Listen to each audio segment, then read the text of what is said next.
Oi pessoal, saudações coloradas, sejam bem-vindos a mais um vídeo.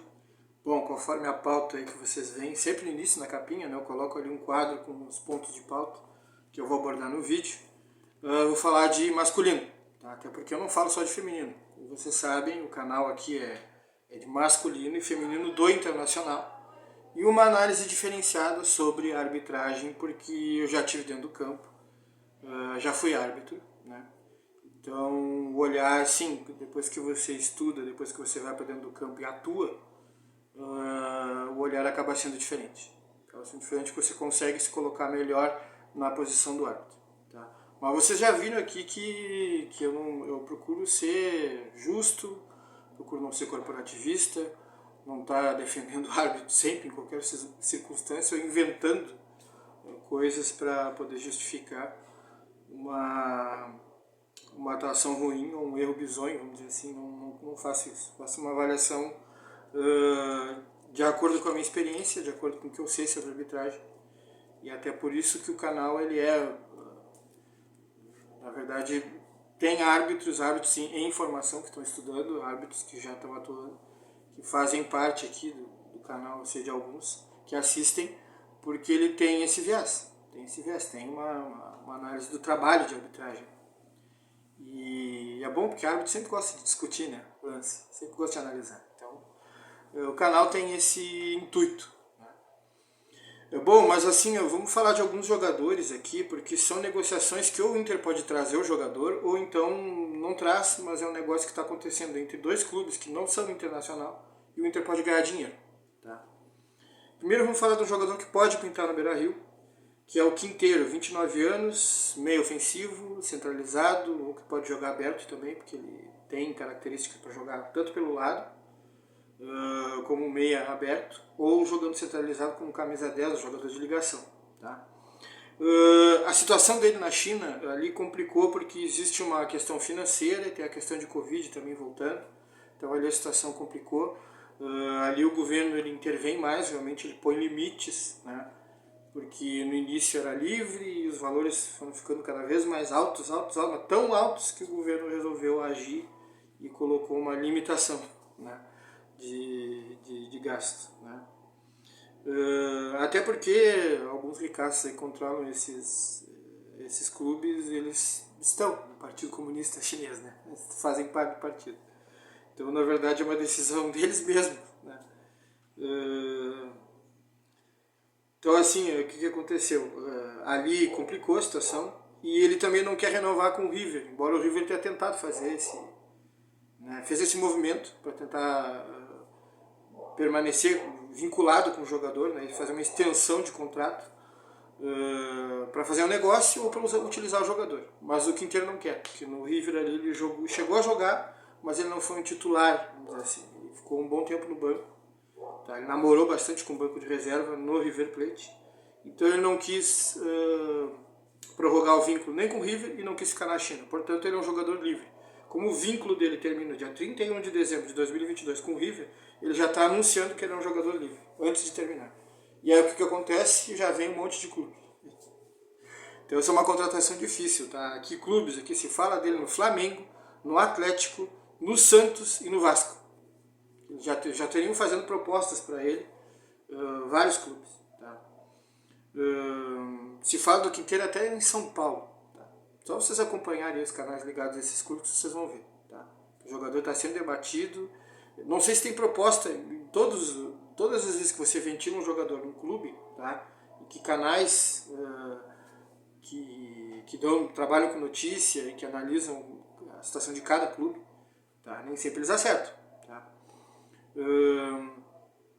Mas o que acontece? O jogador desperta o interesse de vários clubes. A gente sabe que Galo tem interesse, sabe que o Inter tem interesse, Santos também tem interesse e Vasco também tem interesse.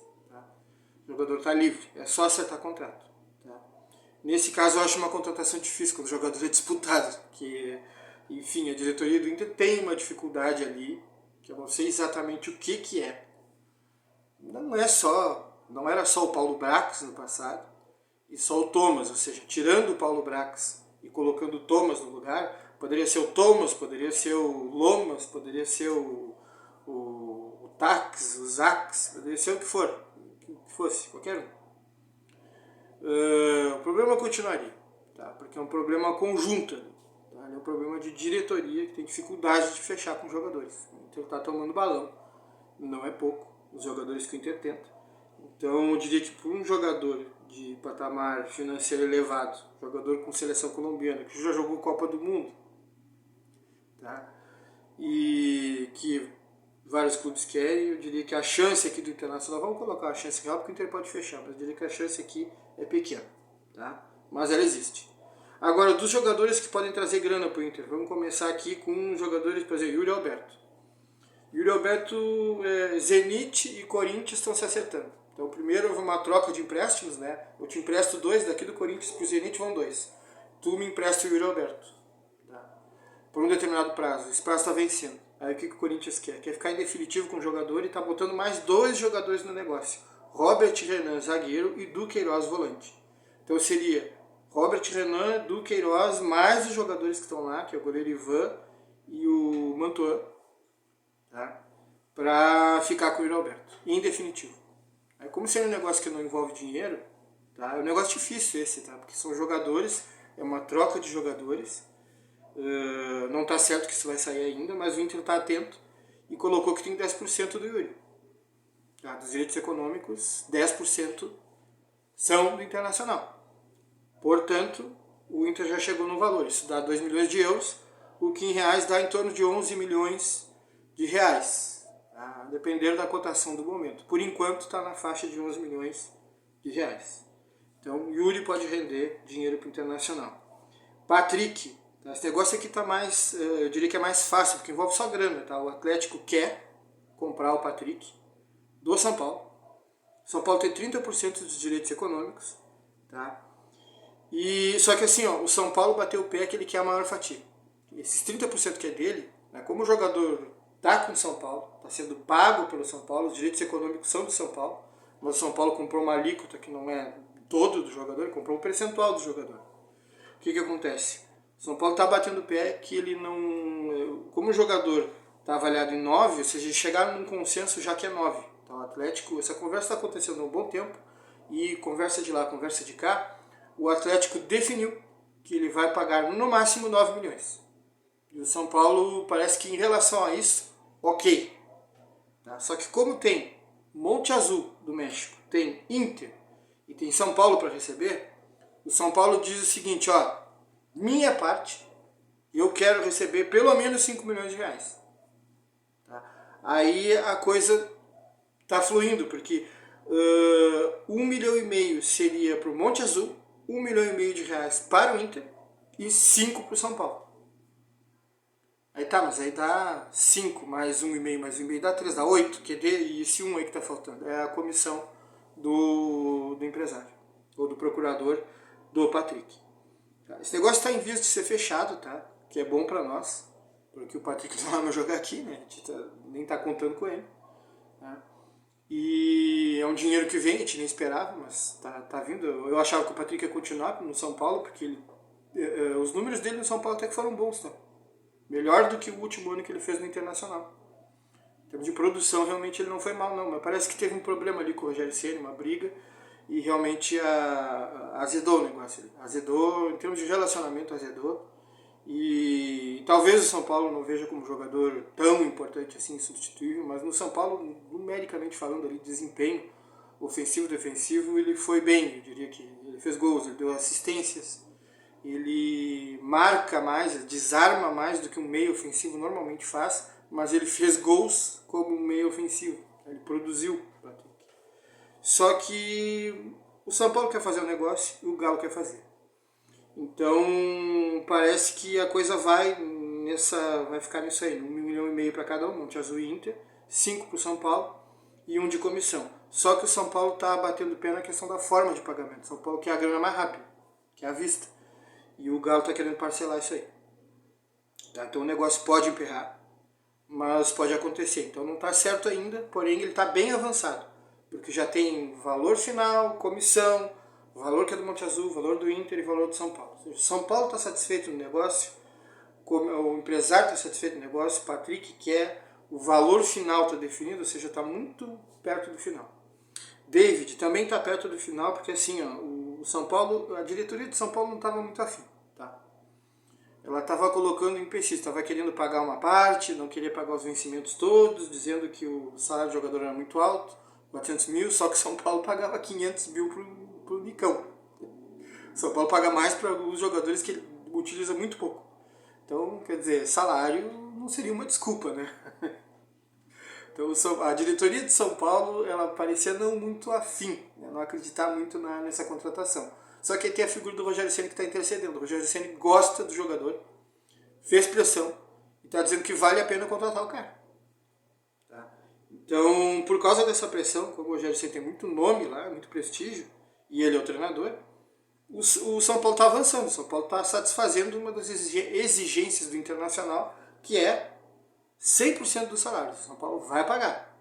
Quer o jogador por empréstimo, só que o Inter quer receber pelo empréstimo. Me paga para que esse jogador vá para o teu time. Paga um valor pelo empréstimo, não vou liberar de graça, e paga 100% dos salários. Tem uma divergência em valor aí. São Paulo não está querendo pagar e o Inter quer que o São Paulo pague. Então, o que acredita mais no David é o Rogério. Tá? Eu disse aqui, eu não acho que o David seja um jogador ruim. Tá? Ele não é. O que eu acho que aconteceu é que com o Medina, né, o Medina usava ele em posições que não são a dele. Né? O Medina chegou a utilizar ele até de ala direito no 3-5-2, a gente lembra disso. Botava o David para jogar do lado direito, que não é onde ele mais jogava, rendia mais do lado esquerdo. Botou ele para jogar de falso 9. E o jogador vai lá e faz, né? Faz, o treinador está pedindo, eu vou fazer, mas não é o melhor rendimento dele.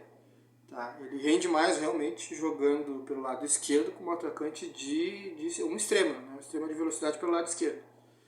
E foi onde o Medina menos utilizou o David.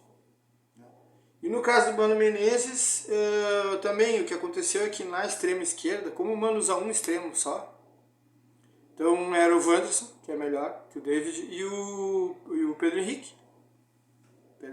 Pedro Henrique, o PH é melhor que o David e o Wanderson é melhor, então ele ficou como terceira opção.